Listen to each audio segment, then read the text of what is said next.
சிவகார்த்திகேயன் அவர்கள் கமலஹாசன் தயாரிப்பில் ராஜ்குமார் பெரியசாமி இயக்கத்தில் அமரன்ற திரைப்படத்தில் சிவகார்த்திகேயன் நடித்து முடித்திருக்கார்.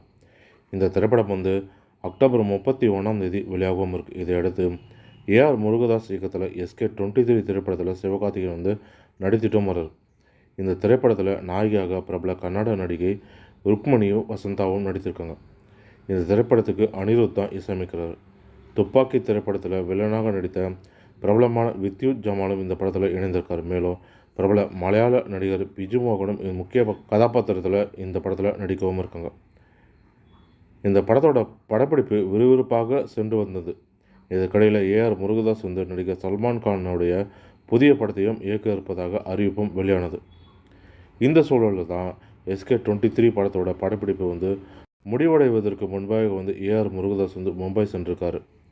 அவர் தற்பொழுது சல்மான் கானுடைய புதிய படமான